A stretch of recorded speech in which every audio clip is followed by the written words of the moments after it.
This is Delhi. Please stand by for the next broadcast. This is Akashvani.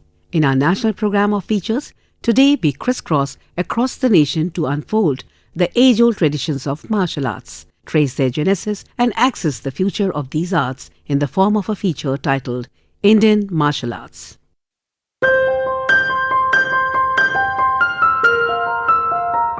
Think of martial arts and two images spring to mind.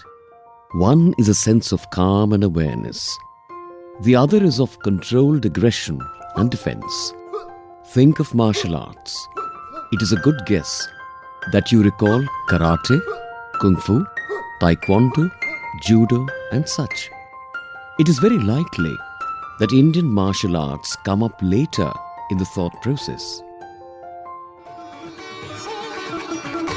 India has had a rich and diverse tradition of martial arts going back several centuries. Of these, Silambam in Tamil Nadu, Kalaripayattu in Kerala, Thangta in Manipur, Gatka in Punjab are among those who are working to keep the traditions alive, adapting to the demands of an evolving society. Legend credits Lord Shiva, Lord Parshuram and sage Agastya as the founders of a range of Indian martial arts. Bodhidharma spread Kalaripayattu and Silambam in the Far East. The locals adapted these disciplines and came up with various forms of their own, binding physical, mental and spiritual health. Yet, martial arts with roots overseas have found great patronage in India, the Olympics and the Asian Games. Back in the 70s, Bruce Lee's films had introduced Kung Fu to Indians, opening a door for martial arts from the Far East to find ways into India.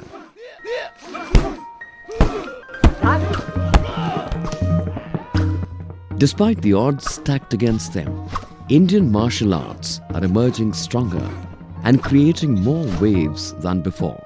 Some of the flag bearers for each of these sports have responded to the challenges by conducting competitions at the international level. Silambam and Thangta have already held world championships of their own. And now, Gatka is also staking its claim. Martial arts were founded for combat, self-defense, discipline, resilience and honor. Perhaps that is why there is a common misconception that learning martial arts can lead to violence in modern society. But as experts tell us, there are myriad benefits of learning an Indian martial art, ranging from medicinal to spiritual and from physical to mental. Let's start by hearing Thangta Grandmaster Huidrom Premkumar Singh. This practicing Thangta is only not for fighting. This is practicing for self-defense and physical health and observing the culture. We need mentally very good mental people we need to making and a good discipline as leader for the coming leader of the nation. While citing the medical benefits of martial arts like Silambam and Kalaripayattu, Silambam Grandmaster Selvaraj Ashan goes to the extent of saying that a 3-minute Silambam exercise has the same impact as a 10-kilometer run. Silambam martial art, Silambam has medical qualities too. Legend has it that sage Agastya founded Silambam. 3 minutes non-stop workout in Silambam has the same effect as running 10 kilometers. It prevents phlegm and mucus from forming in the lungs and gas formation in the digestive system. Sage Agastya said phlegm, mucus and gas are the main reasons for ill health. The 3 minutes are also meditative. It demands complete concentration from the artist. If we sit cross-legged to meditate, there are chances of the mind straying. However, there can be no distraction during a 3-minute fight. There are specific times laid down for training in Silambam. முக்கியமா சொல்ல போனா கபம் வாதம்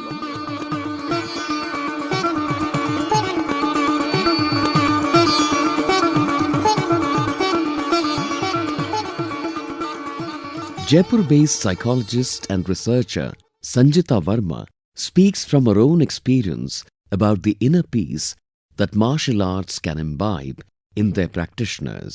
Shares her insights from a research paper she published on the impact of traditional martial arts on youngsters. In fact, I can touch upon both, like the young minds as well as the adults. I would say myself being an adult, there is no question or no doubt on that. It is helpful to both the age groups. As based on my research paper, one of the things that I really observed in the children was the social behavior, the mood. They looked so happy.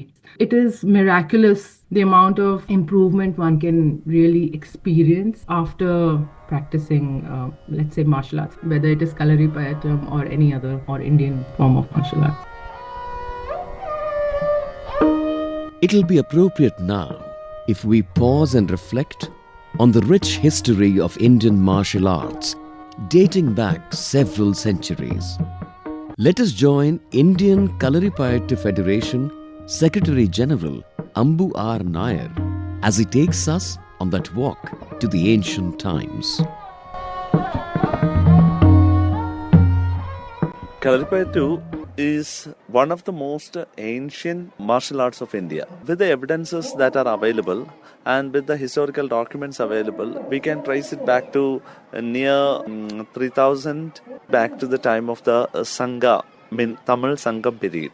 It's in BC. The events and the weapons and things associated with Kalari, the references of these things are available in the old manuscripts and books. We can trace it back to near the time of Ramayana or further back, because they have used almost all weapons that are still used nowadays. So swords are there, spears are there, those shields and everything. A very interesting thing is that Hanuman and his Gada is very famous in India, and that Gada is a weapon used in Kalaripayattu. And it is believed that Lord Parashurama, Dronajarya, in south, people who popularized Kalaripayattu are Parashurama and Agastya. Guru Agastya promoted the medicinal aspects and the body related aspects of Kalaripayattu. It's a comprehensive system, actually, Kalaripayattu, where you can see simple exercises that makes our body flexible and strong. At the same time, there are breathing techniques. There are similarities between yoga and Kalaripayattu.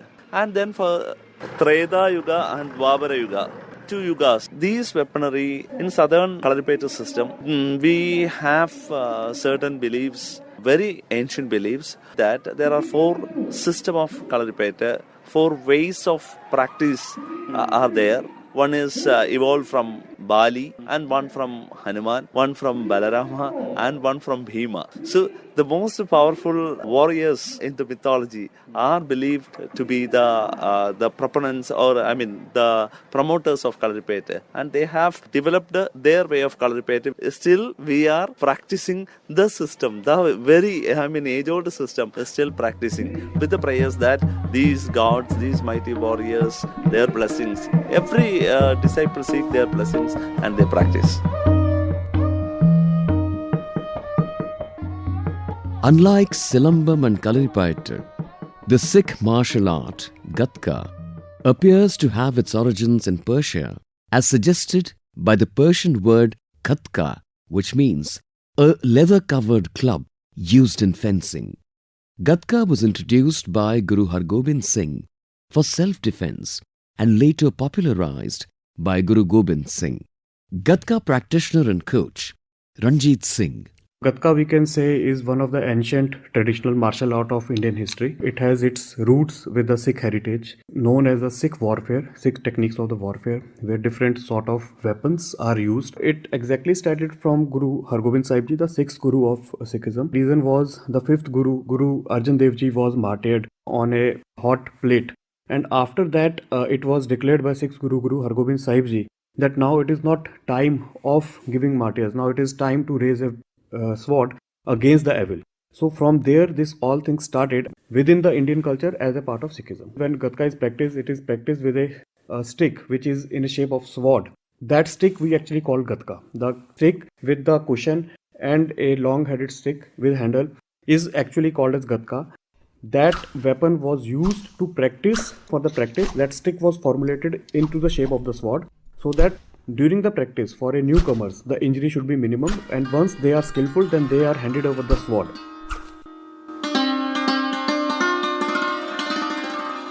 Psychologist and researcher Sanjita Verma sheds light on the primary reason martial arts were founded. The origins was not for sports. It's again coming down to discipline and focus. And of course, physical strength. I mean, that is the underlying factor here, that, the physical strength.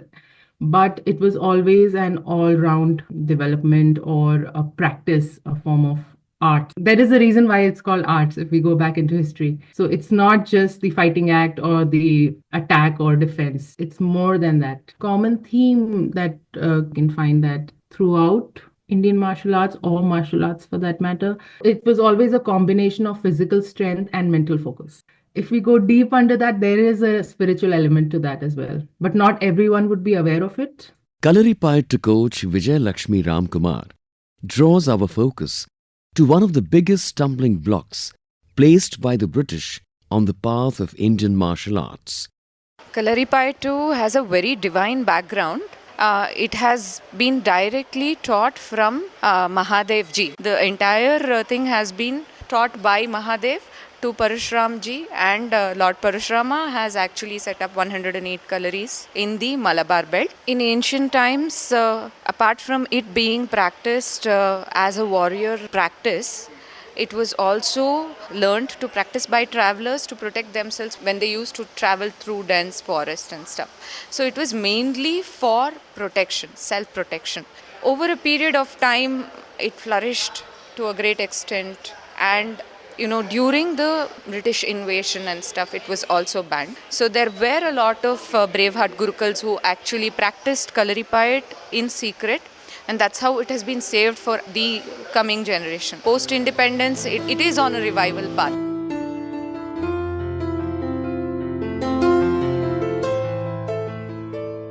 Like with a lot of things in India, the development of traditional martial arts was hurt by the ban imposed by the British. The regime sensed that those training in these life skills could pose them a challenge with an armed revolt, and banned the practice of these arts around the country. It went to great extents to make it tough for anyone to learn these arts.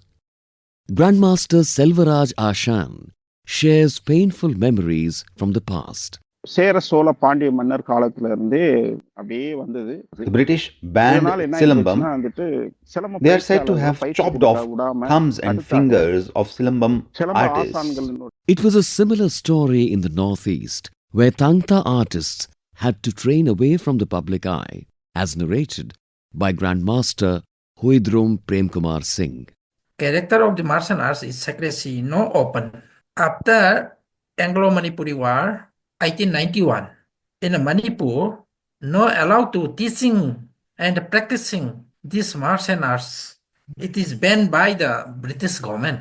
After that, all the gurus are not spreading, practicing every kid in a corner. But loving gurus observing this and teaching their loving son and loving students at the secrecy places.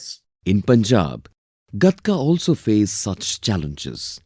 The British prohibited martial arts, including Gatka. Eventually, Gatka was modified to involve wooden training sticks to comply with British regulations. Gatka persisted, embraced by rural communities, and preserved by figures like Sant Sipahi, Ishar Singh and others. Gatka practitioner Ranjit Singh. Sikhism is all about learning. Sikhi is about learning. Sikh, that every day we learn new thing, and whatever was best was included. The cannons of wood were used in many wars. So all those things, even when there were Britishers or other Englishmen were there, their techniques were also used to make the army skilled. For sure, these traditions have all but been lost in time, depending as the two on oral traditions. There can be no doubt that there must be an attempt to document these codes for posterity. There is a growing realization across state governments and universities that they have their work cut out in keeping the flame burning. Yet, it was the widely respected American theatre and performing arts teacher, Professor Philip Zorilli, who spent 7 years in Kerala to learn Kalaripayattu and gain great understanding in breath control. In a research paper he wrote, quote, "The long-term practice of the martial art makes the body fluid, so that healthful congruence of the humors occurs. Secondly, it establishes an intuitive and practical knowledge of vital points, useful in fighting and in treating injuries. Finally, it purifies the subtle body and awakens the internal vital energy that is manifest as the power of the master in combat or medical practice." Odissi dancer Dr. Elena Sitarisi has researched and authored a book on Indian martial arts with focus on Odisha. She made frequent trips to the villages of Khorda area and recorded the practice of the martial artists to understand their history, culture and folklore. The influence of advocates who have travelled to India has been strong indeed. In the absence of definitive texts, these arts depended on the oral traditions and the Guru Shishya Parampara. Such documentation is critical for all martial arts. But for now, teachers are the gatekeepers of knowledge. Tangta coach Muhammad Iqbal, who travelled all the way from Srinagar in Jammu and Kashmir to Manipur to learn new skills, speaks eloquently about the importance of teachers or gurus. Teacher are the pillars of any successful man. Until there will be no teachers, I don't think the society and the country and the state will achieve something if there will be no coaches. Because coaches are ultimately the backbone. He can groom the athlete, he can make the athlete excel, and he can project him at the proper placing. An athlete cannot know where I have to go and where I have to project myself. But one coach, he has a bright vision. Every coach have a bright vision. He try to play a good role behind the athlete, like a father, like a mother, like a brother. In the families, father is only father. But a coach is not only father, it's mother, it's full family of the child. So I think without coach, athlete is nothing. Silambam Grandmaster Selvaraj Ashan details how his organization is empowering many artists to become teachers. Agastya சூத்திரப்படி Agasthiyar பாடத்திட்டத்தின்படி 12 வருடங்கள். According to Agastya Sutra, an artist has to learn Silambam from his master for 12 years. However, that is not practical these days. We have brought the syllabus down to 3 years. A youth can earn belts of 10 different colors, leading to the black belt in this time span. Only someone with a black belt can share the lessons learned to someone else. Each asan trains about 100 Silambam artists. If 10 of these graduate do the black belt, they can train 100 artists themselves. Guruvinder Kaur, Gatka coach, also refers to the role of the Guru. The Guru is instrumental, preserving and promoting Gatka by passing down traditional technique and values, training students in combat skill and disciplines, organizing event to the increase awareness, adapting Gatka for the modern audience. Even as they bid to expand the sphere of influence, each Indian martial art faces some challenges in finding teachers beyond their own regions. Tangta has responded well by allowing many more to learn the skills. It shed its reluctance to let non-Manipuris embrace Tangta. One such advocate of the Manipuri martial art is Muhammad Iqbal.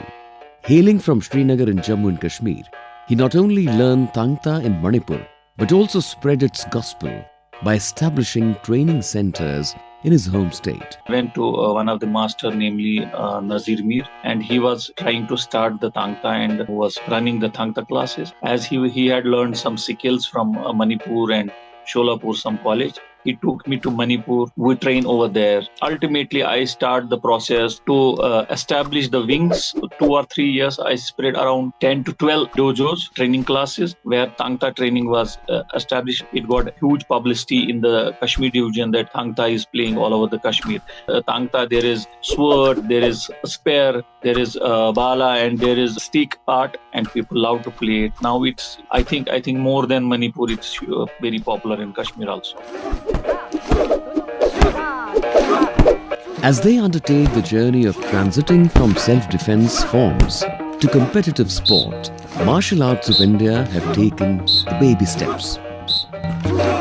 Codifying scoring systems as well as designing and developing equipment to ensure safety of the participants are critical for these arts to gain acceptance outside of India.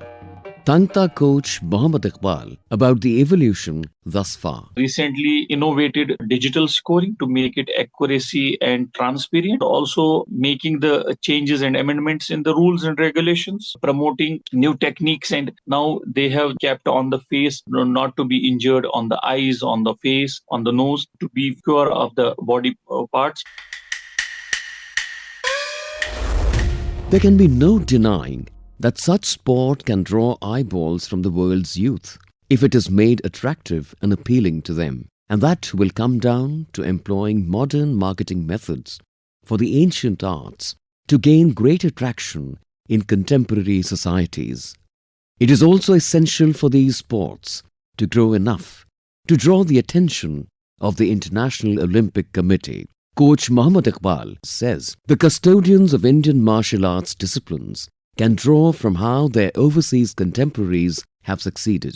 He even suggests that they can learn from India's recent experiences in Kabaddi and Kho-Kho. Basic thing is investment. I have seen in China, I was in Korea for 4 years. I saw how they are developing their sports, minute sports. They are doing investment on their sports. They are giving the air tickets to the different country people to learn their martial arts, to how to establish the national federation.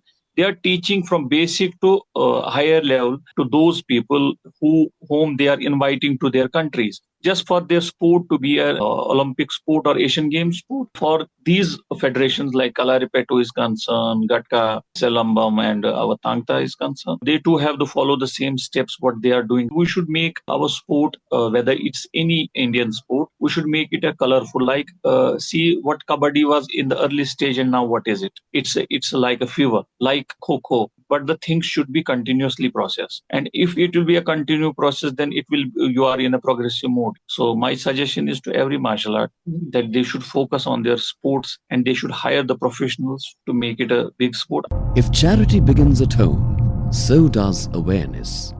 Despite their conducting world championships sometime or the other, many of the Indian martial arts will have to create greater awareness within the country. Silambam coach Raju Thapa draws from experience when he believes governments can play a big role in popularizing these disciplines. First of all, government को थोड़ा से इन चीजों पे ज्यादा ध्यान देना चाहिए. Sports जो है वो तो ठीक है. The government has to pitch in and play a big role. Everyone knows judo, karate and taekwondo. But few will know silambam or mardani. The locals may know it, but if these arts have to become competitive sport, government will have to play a big role. SGFI, that is School Games Federation of India, and Khelo India Games have to include these. Scholarships and jobs must be given for these sports, since today's youth seek jobs more than knowledge. Our traditions must be kept alive. As they grow in stature as sporting disciplines seeking wider acceptance, Indian martial arts will have to steer clear of creating gender gaps. Professor Ashita Mandakatingal, who has studied gender gap in Kalaripayattu in Kerala, infers that the contemporary era reflects changes taking place in the public space in general and in the performance art forms in particular, especially in relation to the way performance is influenced by gender. Kalaripayattu coach Vijayalakshmi Ramkumar gives her own example when speaking for more women to be trained in Indian martial arts. From my personal experience, Kalari has taught me self-awareness, awareness of space. That is one of the key things in self-defense. Once you're aware about your space, you know how to respond to any situation. Of course, all other training strengthens you as a person. Not just talking about the physical strength that you get, but mentally you're strong. You know that you can face a situation. I do believe that girls, all children, or all people should experience all forms of martial art at least once, train at least once. It builds confidence, it builds space awareness, it builds strength, mental strength. I promote Kalaripayat. I would want more people to learn, more women to get involved, learn the whole thing. Even as these sports gain greater traction within India, they have to start work on globalization. Coach Raju Thapa hits the nail on its head when he points out that Silambam has become popular only in nations where there is a Tamil-speaking population. ये Malaysia में है और It's also Indonesia popular in में, Malaysia, क्या है Indonesia. कि फिलहाल अभी ना एक This कम्युनिटी के अंदर is घूम रही है revolving जो अगर only देखा जाओ within a जैसे community, जैसे मलेशिया में like तमिल Tamilians जो in तकनीक any है part of the वहाँ world. पे है It is gaining popularity only among Tamilians. Europe countries वगैरह में They will learn it because this is in their culture. They have to learn it. But if we have to popularize it, we have to take it. If we have to make it popular around the world to the other parts of the world. तो I think वो चीज पे ज्यादा focus होगा. Tangta Grandmaster Prem Kumar Singh admits that Indian martial art forms have been slow off the blocks. Yeah, in our country, we are very slow, so that our many martial arts in this country, different martial arts, Kalaripayattu, say Gatga, Silambam, many rare martial arts is here, but our people neglect to target of international championship and Olympic. Gatka coach Ranjit Singh. It's a long journey. So we are there in Khelo India, we are there in school games, we are there in inter-universities are happening regularly. National game we have talked about which happened in Goa, and now the vision is Olympics and Asia Games. For all that, the flag bearers of each Indian martial art are gaining confidence that under the leadership of Honorable Prime Minister Shri Narendra Modi, India's ancient arts will find a way into the collective conscience of people beyond their regions.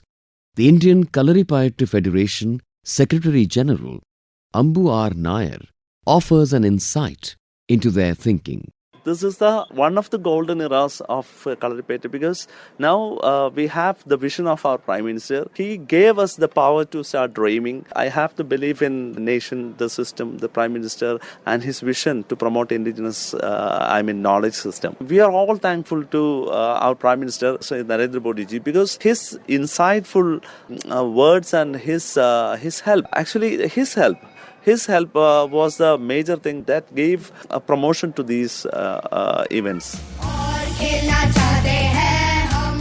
साथियों, खेल जगत में भारतीय खेलों की भी नई पहचान बन रही है। जैसे कि खेलो इंडिया यूथ गेम्स में 5 स्वदेशी खेल भी शामिल हुए थे। ये 5 खेल है गतका, थांग ता, योगासन, कलरियापट्टू और mallakhamb. Indeed, with a nudge from the Prime Minister in projecting Indian martial arts to the world, it is time for each of these disciplines to emulate an Indian system like yoga in gaining root around the world and keep the flame burning. They can perhaps come together on a common platform to showcase the ancient arts in a visually appealing Indian martial arts national game.